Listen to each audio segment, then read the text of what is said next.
there is a relationship attribute, shortened to REL. The relationship will be style sheet. We are linking a style sheet. Then the next attribute we need is the href attribute. Where is the CSS file located? Well, it's right next to each other. We only need the file name.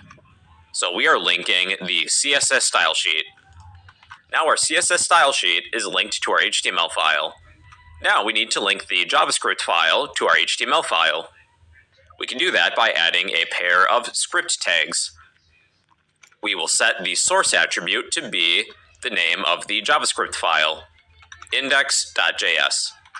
Alright, everything should now be linked together. The last thing we'll need is the live server extension in VS Code.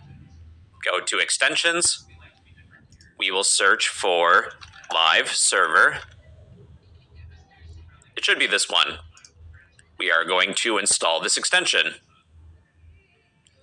So whenever we save any changes to our files, the web page should refresh automatically.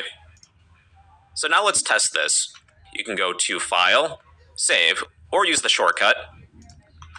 I'm just going to save everything. I'm going to right-click on our HTML file, then open with Live Server. And here's our web page, but it currently doesn't have anything. Let me just minimize this. I will readjust this window. Throughout this course, I'll have VS Code alongside a web browser. With our HTML file, we can add elements, such as an h1 element. These are typically used as headers. I'm going to say, hello, then save, and that should update automatically.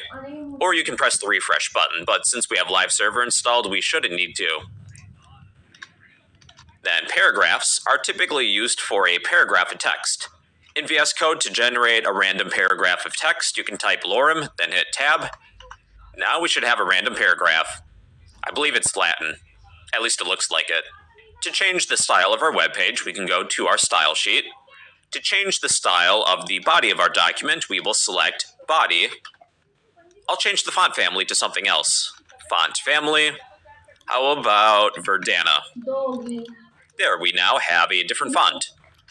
To increase the font size, you can set the font size property to be either in pixels or EM. Personally, I'm a fan of using EM. 2EM means 200%, where 3EM is 300%, but that's a little too big. Let's stick with 2EM. Alright, and that is everything we need to get started. Oh, important note, you do want your script element at the bottom of the body of your document. Just in case there's an error with your JavaScript file, you do want all of the HTML elements to at least render first, before running any JavaScript code. Alright, so let's delete our h1 elements and our paragraph element. We no longer need them for now. Be sure to